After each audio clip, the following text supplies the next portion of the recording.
Bonsoir à tous et bon début de week-end avec nous. Voici les titres que nous allons développer ce soir. Derniers ajustements avant l'arrivée du pape Léon XIV à Monaco. Après le gouvernement, le diocèse a tenu à son tour sa dernière conférence de presse cet après-midi. Toutes les informations dans quelques instants ainsi que nos conseils et infos pratiques. Et puis pour aller plus loin dans la symbolique et le sens de cette visite, nous recevrons un invité spécial dans ce journal. L'ambassadeur de la Principauté près le Saint-Siège, Philippe Orengo, suit l'événement avec grande attention et nous en dévoilera toutes les coulisses sur notre plateau.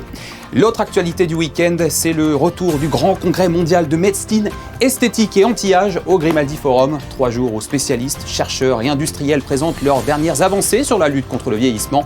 Immersion à suivre. Dans ce journal également, il est enfin là. Le tout nouveau quartier Monaco vient d'être dévoilé à Europa Park en Allemagne. Un parcours de visite repensé, modernisé, valorisant les richesses de la Principauté. Vous découvrirez les images en avant-première. Et puis nous accueillerons un deuxième invité exceptionnel ce soir.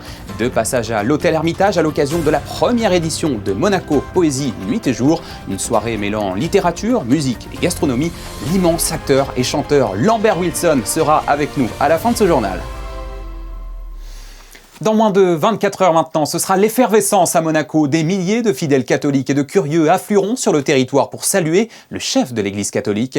Un dispositif exceptionnel à la mesure de cet événement hors du commun. Écoutez les dernières impressions captées par Fabien Bonilla et Arnaud Imbert cet après-midi au diocèse de Monaco.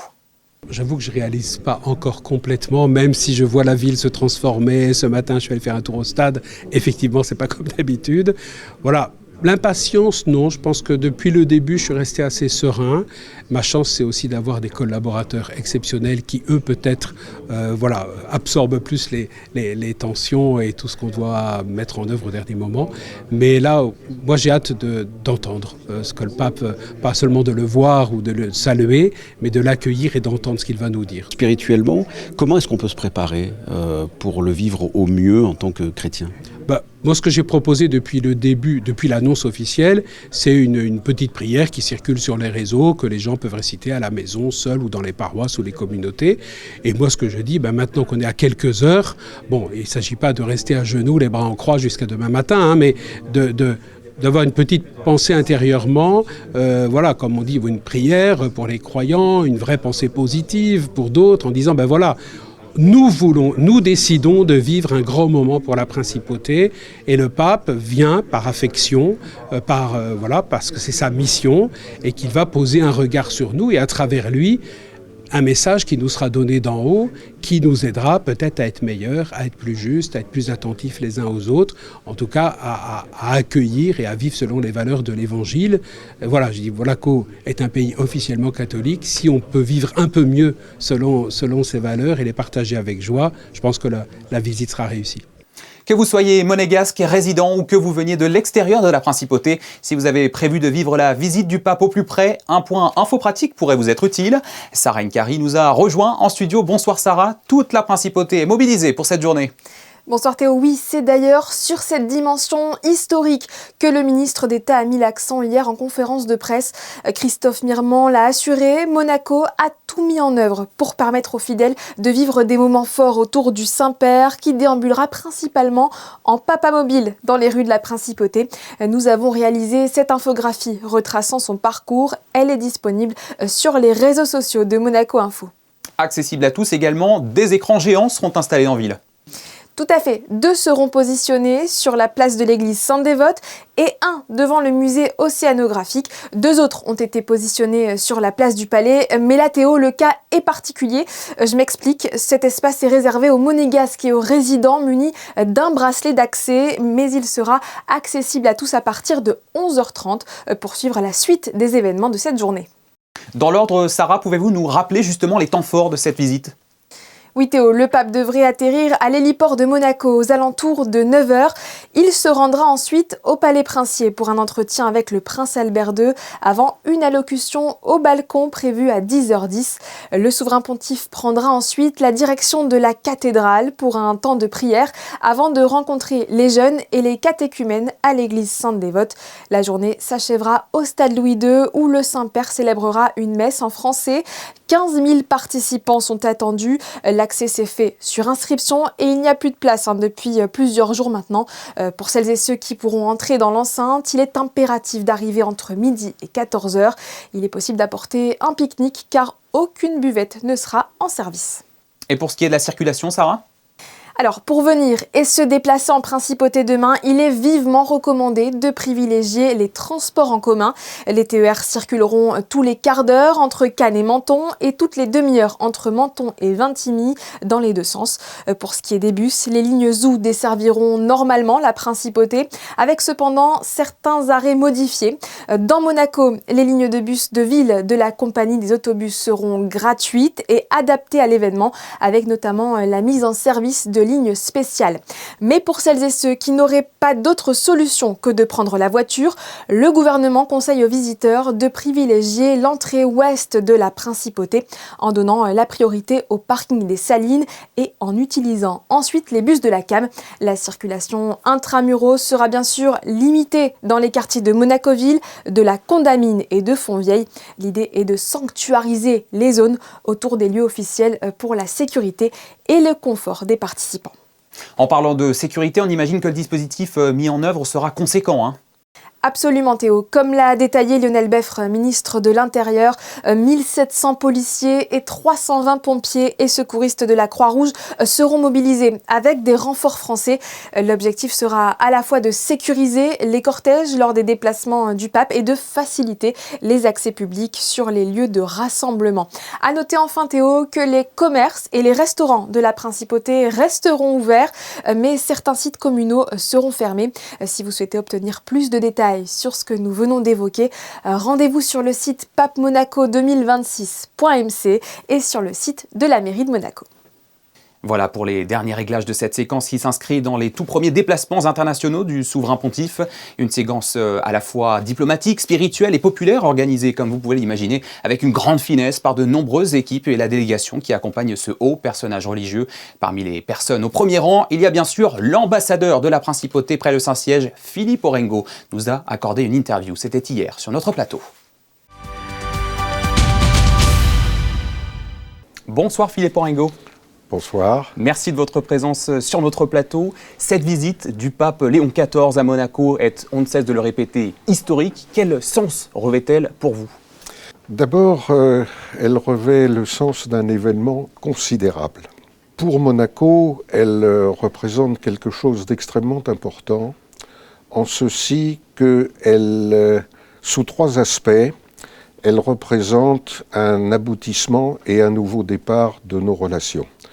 Comme vous le savez, la principauté assume sa foi depuis 8 siècles avec la première église qui a pu être installée sur le rocher en 1247.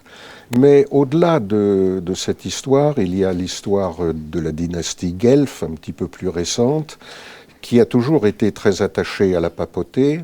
De même, nous avons des relations diplomatiques anciennes qui ont culminé, voici 20 ans, avec l'instauration d'une nonciature en principauté. Ça n'est pas rien parce qu'avec la création de cette nonciature, nous aboutissions à des relations diplomatiques complètes au sens moderne du terme. En outre, il y a dans notre histoire commune le fait que l'église de Monaco est une église vivante. Et je pense que c'est l'un des aspects qui a sans doute séduit le Saint-Père pour venir en principauté. Le Vatican parle à tout le monde, parle avec tout le monde. Il ne se préoccupe pas de la taille du pays ou du nombre d'habitants. C'est donc la volonté d'apporter la bonne parole, puisque c'est ça l'essence même d'un voyage apostolique, à une communauté qui attendait sa venue depuis longtemps. C'est quand même quelque chose d'extrêmement important pour nous. Et là, d'y répondre aussi rapidement, justement, à l'invitation du prince souverain, du prince Albert II, c'est ça aussi la symbolique, de répondre rapidement à une invitation, et alors que c'est l'un des premiers voyages apostoliques du pape Léon XIV. Le fait qu'il vienne à Monaco est un signe. Monaco est une partie de l'Europe, représente une partie du catholicisme européen, avec son identité propre, ses spécificités propres. Et quand bien même nous participons au grand mouvement de renouveau spirituel que l'on peut voir un peu partout en Europe, nous le vivons d'une manière un peu particulière. Nous ne pouvons jamais oublier que nous avons une communauté de pas loin de 150 nationalités. Nous ne pouvons pas non plus oublier que notre religion d'État a comme conséquence que l'Église n'est pas en dehors du système, elle est à l'intérieur du système et elle peut assumer librement son rôle dans le débat public. C'est aussi pour cela que ça fait partie de notre identité nationale. Monaco, vous le savez aussi bien que moi, se caractérise essentiellement par une volonté de consensus. C'est le fameux problème de l'accord des volontés. Nous sommes donc habitués à la discussion, au dialogue, à l'accord équilibré entre différents interlocuteurs. Et en parlant de discussion, justement, les deux souverains doivent s'entretenir en privé pendant cette visite. Et quels sont les sujets qui peuvent être abordés? Qu'est-ce qui lie le Saint-Siège et la Principauté de Monaco sur le fond du sujet? Oh, il y a énormément de sujets. Comme vous le savez, nous avons un certain nombre de positions communes sur l'environnement, sur la dignité humaine et en cela le droit à la vie, mais sur beaucoup d'autres questions bioéthiques, sur un certain nombre de problèmes diplomatiques très importants comme celui de la recherche de la paix par le dialogue, avec une justice, n'est-ce pas, dans la recherche de la paix. Mais un certain nombre d'autres sujets qui sont très importants, l'intelligence artificielle par exemple, et son impact sur nos sociétés. Et ce sont des thèmes sur lesquels nous avons en commun avec le Saint-Siège, et ça c'est très important, non seulement de pouvoir travailler dans la durée, parce que nous n'avons pas de contingence politique au sens propre du terme, mais aussi, au-delà de cette perspective du temps long, nous pouvons porter un message intemporel et universel. Nous recevions hier Michael Kor, qui est correspondant permanent pour le journal La Croix au Vatican. Lui, il analyse justement le rôle du pape comme un rôle politique. Est-ce que vous êtes d'accord avec cette affirmation-là ? Évidemment, le pape a nécessairement une dimension politique. Pensez que lorsqu'il appelle les dirigeants du monde à une paix désarmée et désarmante, ça a nécessairement des conséquences pratiques et ça recouvre un certain nombre de choses. Ça recouvre la nécessaire conclusion de traités internationaux relatifs au désarmement. Et il n'y a pas de parole du pape qui ne soit pas quelque part en liaison avec une donnée politique, mais une donnée politique globale. Le Saint-Père, avec l'autorité morale qui est la sienne, peut en effet influencer les dirigeants du monde à trouver des solutions. C'est en cela que son rôle de guide, d'une certaine manière, est particulièrement important. Donc en une seule phrase, qu'est-ce qu'il faudrait retenir de cette visite à Monaco pour résumer votre pensée et la spiritualité qu'on essaie de mettre dans cet événement? Que le Saint-Père met en œuvre sa devise pontificale en vérité, qui est fondée sur l'unité dans la diversité, parce que c'est ce qui représente très bien Monaco, et par un heureux hasard de circonstances, c'est bien le fondement même de la devise du Saint-Père. Merci beaucoup Philippe Orengo, ambassadeur de la Principauté près le Saint-Siège, d'avoir répondu à nos questions ce soir sur Monaco Info. C'est moi qui vous remercie de votre accueil. L'autre événement de la semaine, en parallèle, de l'autre côté du pays, se passe au Grimaldi Forum. C'est bien sûr le Congrès mondial de médecine esthétique et anti-âge qui fait son grand retour. Pendant 3 jours, spécialistes, chercheurs et industriels se retrouvent à Monaco pour présenter leurs dernières avancées sur la lutte contre le vieillissement. Immersion avec nos reporters sur place, Christina Petit-Homel et Jean-Alexandre Dordet. Pendant 3 jours, Monaco devient la capitale mondiale de la médecine esthétique et anti-âge. Le Grimaldi Forum accueille en effet le Aesthetic and Anti-Aging Medicine World Congress, plus connu sous le nom d'AMWC. Un rendez-vous incontournable pour les professionnels du secteur venus des 4 coins du monde. On a à peu près 1 millier de marques représentées, plus de 350 exposants. Chaque stand a sa nouveauté. Je ne peux pas les connaître toutes, mais chaque stand a une nouveauté, c'est certain. Dermatologues, chirurgiens plasticiens, médecins et chercheurs se retrouvent donc ici pour partager leurs connaissances et découvrir les dernières avancées dans le domaine. Au programme, conférences scientifiques, démonstrations en direct et présentation de nouvelles technologies, qu'il s'agisse d'injections, de traitements au laser ou encore de thérapies régénératives. On a 12 salles de conférence avec chacune des thèmes particuliers. On essaye d'explorer tous les domaines de l'esthétique parce qu'il n'y a pas qu'une, il n'y a par exemple pas que les injectables, il n'y a pas que les lasers, il y a vraiment, c'est très très large. Les nouveautés, il n'y a jamais, depuis quelques années, il n'y a pas de révolution. Il y a beaucoup d'avancées techniques, technologiques sur les produits, la qualité des produits. Ça, c'est flagrant, on peut vraiment l'assurer, les produits sont de plus en plus sûrs. Donc c'est une chose qui est admise, pas de révolution, mais des réelles avancées. Chaque année, le congrès attire près de 18 000 participants et plusieurs centaines d'exposants venus présenter leurs produits et leurs innovations dans un secteur en pleine expansion, avec quelques petites avancées cependant dans certains secteurs. On peut parler de nouveaux produits, alors on va dire ce sont des petites avancées, mais qui vont sans doute apporter beaucoup de choses dans les années qui viennent. Je vais parler des exosomes, je vais parler des peptides, je vais parler de tous ces produits qui permettent d'améliorer la qualité de la peau. On ne va pas combler des rides, on va améliorer, on va partir un petit peu, c'est plus progressif, on va partir de plus loin, mais leur intérêt est certain. Mais au-delà des nouveautés technologiques, ce rendez-vous international est aussi un véritable lieu d'échange et de collaboration, avec un objectif commun, continuer à faire évoluer les traitements esthétiques tout en renforçant la sécurité et la formation des professionnels de santé. Prenons la direction de l'Allemagne à présent, mais vous ne devriez pas être trop dépaysés, je vous emmène à Monaco, mais dans sa version miniature. Dès demain, vous pourrez découvrir une partie du Rocher à Europa Park. Le célèbre parc d'attractions vient de finir ses travaux et propose un tout nouveau quartier dédié à la principauté que nous avons pu découvrir en avant-première lors de la traditionnelle conférence de presse de lancement de saison. Reportage signé Alban Gingembre et Hugo Comasa. Los geht's nach Monaco!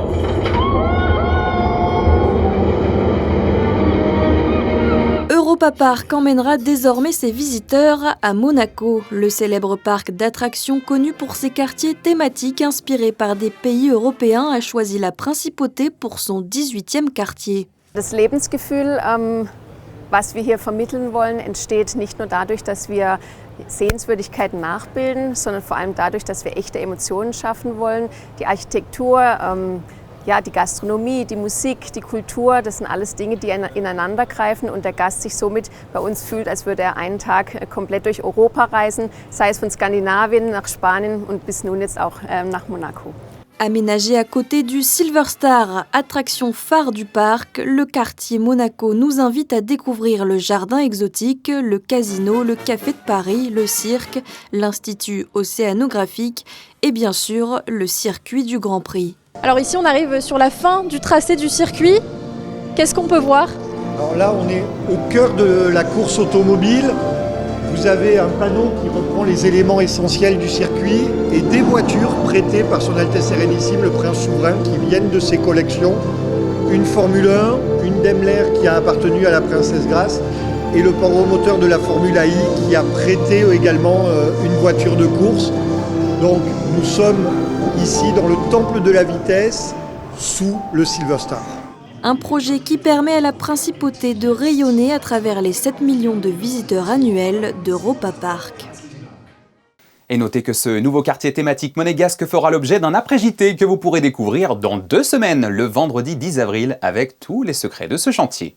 Changement d'atmosphère dans ce journal, place maintenant à la poésie. Ces 26 et 27 mars, la Principauté a accueilli la toute première édition de Monaco Poésie Nuit et Jour, un événement inédit qui a transformé l'hôtel Hermitage en véritable scène artistique où se mêlent littérature, musique et gastronomie, animée par des poètes, artistes et comédiens autour d'un dîner signé Yannick Aleno.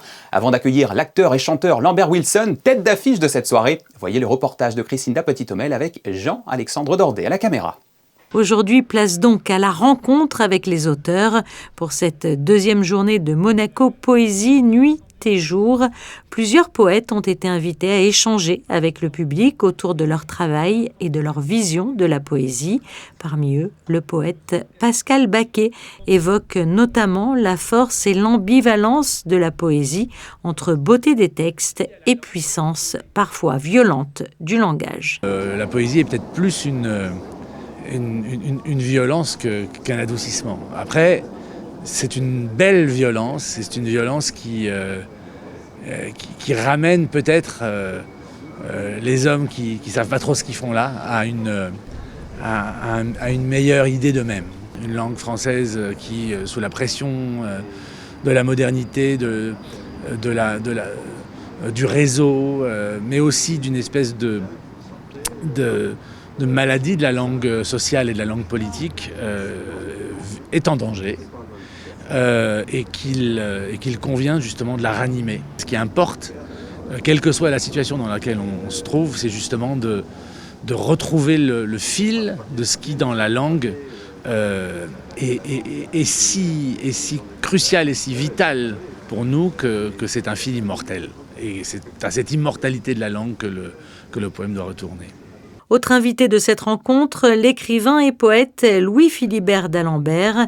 Lauréat du prix Goncourt de la poésie 2024, il raconte ce qui nourrit son écriture, notamment ses racines et l'inspiration venue de son pays natal, les Caraïbes. Une ville sans eau, la mer si possible, mais au moins un grand fleuve, pour moi c'est très important. Et là, il y a deux choses qui me rappellent un peu la Caraïbe, ce sont les collines ou les montagnes derrière et la mer en face. Donc c'est le paysage auquel je suis habitué. Et donc pour parler de poésie, pour moi c'est parfait. Pour moi la poésie, bien sûr, il y a une réflexion à long terme, mais c'est ce que je nomme souvent l'écriture de l'urgence. L'urgence dans la mesure où j'ai quelque chose à dire sur le moment, et ça s'exprime par la poésie. C'est comme une fulgurance, quelque chose qui arrive tout de suite, là, il faut, donc ça peut être une scène de vie, quelque chose que j'observe, j'ai envie de dire, ça peut être un sentiment que j'éprouve, et là il faut le dire tout de suite, là, maintenant. On cultive aussi, j'ai presque envie de dire, nos obsessions d'une certaine façon, donc on a tendance à voir ou à être ému, et pas plus ou moins les mêmes choses si on ne fait pas attention. Mais ça vient de là, ça vient de cette fulgurance-là, de cette urgence-là de dire la chose, quoi. Et pour conclure ce reportage, le poète nous a offert un instant suspendu avec la lecture de l'un de ses textes que nous avons souhaité ce soir partager avec vous. Un jour, j'ai poussé les portes de l'aube et je me suis assis sous une véranda face à la mer Caraïbe avec pour unique compagne une petite chaise de paille que je trompe par moments, que je trompe parfois, les soirs d'averses violentes, quand les lampes ont cessé leur dialogue, avec une dodine de paille et les âcres étoiles d'un rhum de Cannes. Et là, face à la mer Caraïbe, nos conciliabules muets attendent chaque fois de remonter l'enfance de son vagabondage, l'adolescence aussi, de ses utopies qui tardent à s'éteindre. Un jour, j'ai poussé les portes de l'aube. Depuis, je vois le monde à travers ses rayons pâles d'ombre et bleus de nuit, sans les effusions de mes blessures. Ce jour-là, face à la mer Caraïbe, j'ai rêvé d'un poème qui nulle part ne commence ou alors de l'enfance et nulle part ne finit. Bonsoir Robert Wilson. Bonsoir Théo. Merci de nous faire l'honneur de votre présence sur Monaco Info ce soir. C'est la toute première édition de Monaco Poésie, nuit et jour. Vous avez choisi d'y proposer un récital mêlant poésie et musique en plusieurs langues et accompagné au piano. On ne vous attendait presque pas dans ce costume, hein. Racontez-nous tout ça. Et pourtant, c'est quelque chose que je fais très souvent, c'est-à-dire que j'aime lire de la poésie sur scène, j'aime travailler avec les musiciens, et finalement, une chanson, c'est très souvent une extension d'une poésie qui a été mise en musique par un compositeur. En l'occurrence, je vais chanter une poésie de Baudelaire mise en musique par Léo Ferré, et aussi une poésie de Rimbaud qui a été mise en musique. Donc en fait, dans les tours de chant traditionnels, on mélange poésie et musique. Et j'aime beaucoup faire ça, particulièrement depuis que j'ai fait un spectacle sur Yves Montand. Et je trouve que la poésie, ça doit être entendu finalement, ça doit être lu à haute voix. Donc c'est ce que j'aime faire. Et justement, ce vendredi, c'est Thierry Consigny, curateur de l'événement porté avec la SBM, qui prend le relais pour philosopher sur ce qui rend indispensable la poésie aujourd'hui, dans un monde, nous dit-on, tumultueux. En ce sens, qu'est-ce qu'elle a d'exceptionnel, la poésie, selon vous, Lambert Wilson? On peut faire face à tout avec elle, c'est un refuge, un bouclier? D'abord, il faut savoir qu'elle existe depuis que la culture existe chez les hommes. Et le premier poème que je lis dans cette soirée, c'est un poème de Sappho qui a écrit 7 siècles avant notre ère. Et je termine la soirée par une autre poétesse américaine qui parle d'événements qui ont eu lieu il y a quelques mois seulement. Donc la poésie a la fonction d'évoquer ce que traverse l'homme. C'est la fonction qu'a aussi le théâtre d'ailleurs, et par extension le cinéma. Simplement, c'est un des arts fondamentaux parce qu'elle est très proche de la musique. Et la musique, c'est un langage universel. Ça veut dire que la poésie, même si on ne la comprend pas complètement, il y a une musicalité qui vous arrive et qui peut vous arriver dans plusieurs langues. Et c'est pour ça qu'en fait, dans ce panorama, j'ai voulu présenter un texte en italien, un texte en espagnol, des textes en anglais. Et j'espère que même si les gens ne parlent pas ou ne comprennent pas les langues, ils vont être séduits et bercés par cette musicalité. Qu'est-ce qui vous a donné envie de participer à cette aventure culturelle monégasque un peu hors du commun? C'est sa philosophie, justement? Personnellement, les entreprises qui mettent au premier plan la poésie, la littérature, me plaisent beaucoup et je les privilégie. Je trouve que c'est important aussi à l'époque où en fait on est séparé des acteurs par les écrans, les tablettes, où tout devient un peu abstrait. C'est important de revenir avec sa présence, sa voix, son corps. Et ça crée une vibration que les gens apprécient. C'est pour ça que les gens continuent malgré tout à aller au théâtre, à l'opéra, voir de la danse. On a besoin de revenir à quelque chose qui est réel, qui est incarné. Et c'est pour ça que je dis oui quand on me le propose. Et quand Thierry Consigny me l'a proposé, j'ai dit oui tout de suite. En plus, pour se retrouver ici. On vous connaît beaucoup comme comédien, comme acteur, surtout au cinéma, avec Les Choses Simples, De Gaulle, Matrix et j'en passe. Mais vous êtes passé aussi par Monaco, vous le disiez au début, il y a quelques années, à la Salle Garnier en plus. Rafraîchissez-nous la mémoire. En fait, le premier concert que j'ai donné de ma vie, concert classique, c'était à l'Opéra Garnier, à la fin des années 80. J'ai eu la chance de faire ce concert avec l'orchestre et j'ai eu très peur et ça s'est bien passé, disons, malgré ma grande peur. Et ça a débouché sur un autre projet qui était un disque, un album d'air de comédie musicale, toujours avec l'orchestre, qui s'appelait Musicals. Donc j'ai passé plusieurs jours à l'enregistrer avec l'orchestre. Et puis j'ai aussi créé ici, à l'Opéra Garnier, mon tour de chant autour d'Yves Montand. Donc c'est un lieu de création, Monaco, c'est un lieu où les artistes sont bien en résidence et où on les accueille et surtout on les promeut, on promeut la création, on promeut le travail, pardon. Et après vous avoir vu ces 26 et 27 mars à Monaco, où est-ce qu'on pourra vous retrouver ensuite? Quels sont vos prochains projets attendus? Allez-y, c'est la minute publicité. Eh bien, je crée un nouveau concept d'un spectacle musical autour de la chanson dans le cinéma français et américain que nous allons proposer à Paris, à la Salle Gaveau, le 13 juin. Parallèlement à ça, je fais d'autres concerts autour de d'autres thèmes. En tout cas, le prochain rendez-vous important pour moi, c'est à Paris et c'est le 13 juin et je chante les belles pages du cinéma. À la Salle Gaveau et au cinéma. Et au cinéma, il y a des tournages en cours et une sortie bientôt, d'une comédie qui s'appelle Maudit Français, qui devrait sortir vers la fin de l'année. Donc il y a beaucoup de choses en même temps. Voilà, on notera ça à l'agenda, des rendez-vous importants. Merci beaucoup Lambert Wilson d'être passé nous voir sur Monaco Info à l'occasion de votre participation à la toute première édition de Monaco Poésie, Nuit et Jour à l'Hôtel Hermitage. Merci beaucoup. Merci Théo, merci, bonne soirée. Voilà pour cet entretien enregistré hier soir. Restons dans la culture avec les incontournables imprévus des ballets de Monte-Carlo. Un format de spectacle qui permet à un public restreint d'assister à une représentation intimiste au sein des ateliers des ballets. Hier soir, le corps a proposé un spectacle tout à fait singulier, imaginé par les élèves de l'Académie de danse Princesse Grace et ceux du pavillon Bozio. Alban Gingembre et Marie-Ève Béé ont capté cette œuvre pour vous regarder. L'éducation dans l'art de l'humanité, c'est le thème de ce spectacle qui expose 4 tableaux illustrant différentes étapes de l'éducation. Une thématique de circonstance pour cette création artistique réalisée par les élèves chorégraphes de l'Académie de danse Princesse Grace. C'est de donner la possibilité avec une structure professionnelle à des jeunes plasticiens ou à des jeunes chorégraphes d'avoir une expérience dans une situation très professionnelle, mais tout en donnant un petit peu d'espace à l'erreur, à comprendre. Alors en fait, on les guide un petit peu, mais tout en laissant aussi l'espace à l'erreur qui est important, car on est dans une salle très intime, on n'est pas dans un grand théâtre, avec un public qui est quand même sélectionné aussi pour comprendre aussi qu'est-ce qui se passe dans les coulisses du travail d'un chorégraphe ou d'un danseur. Alors il y a ce côté un peu pédagogique qui est très important et qui les met à l'aise tout en leur apprenant le métier qui va être un jour s'ils deviendront chorégraphes, les danseurs, et sûrement pour les plasticiens qui deviendront scénographes. Un travail de création qui s'est étalé sur plusieurs mois. Côté scénographie, ce sont les élèves du pavillon Bozio qui ont conçu le décor du spectacle. La vidéo est très présente dans le spectacle et elle joue en dialogue avec les costumes.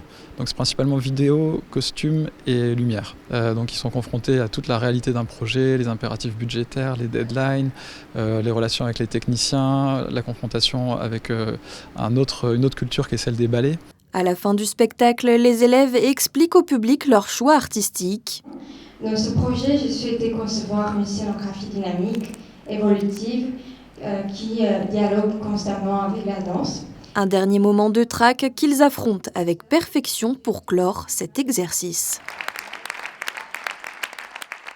Autre information sportive cette fois, le Rolex Monte Carlo Masters vient d'annoncer que Gaël Monfils sera présent à la prochaine édition du tournoi qui se tiendra du 4 au 12 avril. Ancien numéro 6 mondial et vainqueur de 13 titres ATP. Une visite particulière pour le Français puisque la saison 2026 sera la toute dernière de sa carrière professionnelle après plus de 20 ans passés sur le circuit. Et le monument du tennis ne viendra pas seul. Les organisateurs ont annoncé également le passage de Moïse Kouamé, jeune tennisman déjà très prometteur qui a seulement 17 ans, signera sa première participation au tableau final du Rolex Monte Carlo Masters. La relève est assurée. Finissons en musique. Bach et 2 de ses fils ainsi que Mozart sont à l'honneur le temps de 2 concerts donnés hier et aujourd'hui pour le Printemps des Arts. C'est l'ensemble des ambassadeurs de la grande écurie qui s'est chargé de cette mission sous la direction de Stéphane Rossi au violon. Le récit de José Sacré sur les images de Thomas Deus à l'Auditorium Régnier 3.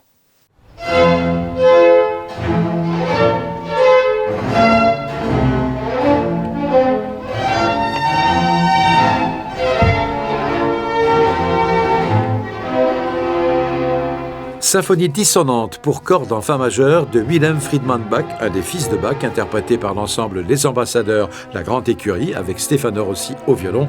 C'était la première pièce au programme des 2 concerts proposés par le Printemps des Arts, jeudi 26, puis ce vendredi 27 mars, à l'Auditorium Régnier 3, sur le thème de l'essor du concerto. Mais ce qui est intéressant, c'est de voir que l'évolution des instruments, puisque c'est la thématique de l'année, l'instrument a influencé les compositeurs, à moins que ce soit les compositeurs qui aient eu besoin que les instruments évoluent pour que leur langage puisse se déployer.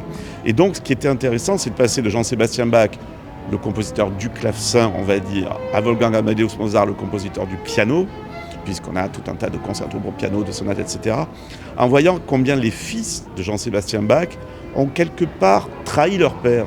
C'est-à-dire ils ont considéré que la musique de leur père était la musique de la fin d'une époque et avec leur talent à eux, qui n'est peut-être pas le génie de leur père, ils ont introduit de nouvelles notions comme le crescendo instrumental et donc ils ont réussi finalement à renouveler le langage du clavier.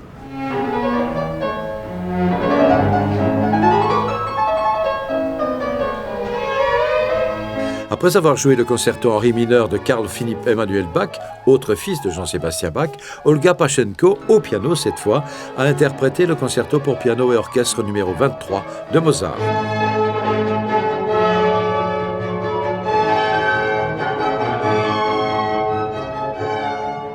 Mozart, c'était un compositeur de synthèse d'abord. C'était pas un radical comme le sera Beethoven quelques années après. C'était un compositeur qui puisait dans le langage autour de lui tout ce qui lui paraissait le plus adéquat pour nourrir sa propre esthétique et qui ensuite avait un sens de la dramaturgie complètement irréel. Et d'ailleurs, ce qu'il y a de fou chez Mozart, c'est qu'il est le compositeur des dramaturgies du conflit, c'est-à-dire le concerto et l'opéra. Si on prend son exact contemporain et ami Haydn, qui était plutôt le compositeur de la symphonie et du quatuor, on a avec ces deux amis les deux personnes qui couvrent le mieux tous les genres musicaux de leur époque.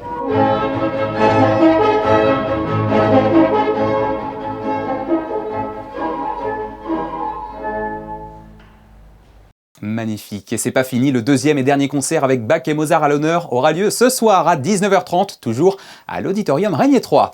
Voilà pour les grands titres de ce vendredi. Dans un instant, la météo idéale à la hauteur de la journée historique de demain à Monaco. Prévision présentée par Léa Dutrouille. Demain, justement, si vous privilégiez la télévision, nous vous donnons rendez-vous dès 8h30 en direct sur Monaco Info pour suivre l'arrivée du pape Léon XIV, puis à 14h pour sa grand-messe au stade Louis II.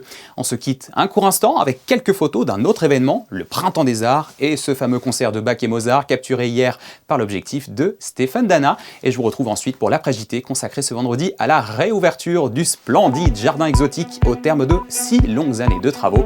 Merci de nous avoir suivis et à tout de suite pour l'après-JT.